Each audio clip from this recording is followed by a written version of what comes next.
coming at you a little bit early. I'm actually standing outside of the urgent care center. I think I've got a bit of the flu, maybe something else, but I'm going to go in here and get it checked out. And thought they might have me done and out after having been sitting here for 2 hours. But as you can imagine, the lobby is completely filled with people who are suffering with whatever is going around. I hope you guys are being safe. Got my mask in my pocket right now. I'm standing outside. But I would encourage you, even as we see these numbers for COVID began to increase, even as we began to feel a sense of security in our world, it's important that we remember that the situation stands like on a knife's edge right now and that it can tilt either way. So you make sure you do your part to keep yourselves safe. Just wanted to share a quick word with you um, this afternoon. Recently, there was a sports incident that sort of shook up the world during Monday Night Football. Damar Hamlin, the cornerback for the Buffalo Bills, tackled a wide receiver. And after tackling him, he got up.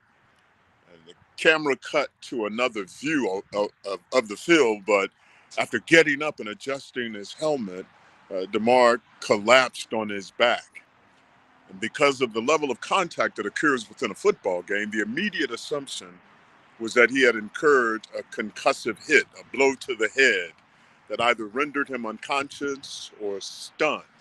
And when the medical team got there, they realized that he was in cardiac arrest. And the medical team began to perform CPR on him right there on the field. His heart had stopped and he was no longer breathing. His mother was in the stands. At the sight of them performing CPR, many of his teammates, as well as players on the opposing team, burst into tears as the realization that this was not just a matter of whether a player will get up and walk it off, or if he will come back in time for the next half, or if he will come back in time for the next contest. But this was clearly a matter of life and death, and it was being played out right on one of the biggest stages anywhere, the NFL Monday Night Football game. That entire scenario made me think about what life is like, the tenuous nature of this life. King Solomon provides us some insight in his wisdom, from his wisdom rather, in Ecclesiastes. In the first chapter, verse 1, he says, "The words of the preacher, the son of David, king in Jerusalem, vanities of vanities, saith the preacher, vanity of vanities, all is vanity. What profit hath a man of all his labor which he taketh under the sun? One generation passeth away, and another generation cometh, but the earth abideth forever."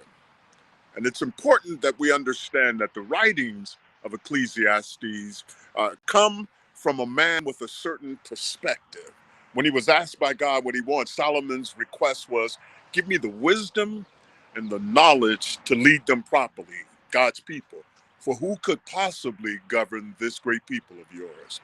And what Solomon asked for is an understanding heart that allows him to discern between good and bad. Given the opportunity to ask for anything, he simply asked for the tools to make good decisions when called upon by the people God had chosen him to lead.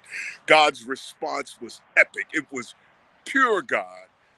Beginning in Genesis chapter 1, I'm not Genesis, Lord have mercy. Beginning in Ecclesiastes chapter 1, verse 10, he says, "And the speech pleased the Lord that Solomon had asked this thing. And God said unto him, Because thou hast asked this thing, and has not asked for thyself long life, neither hast asked thy riches for thyself,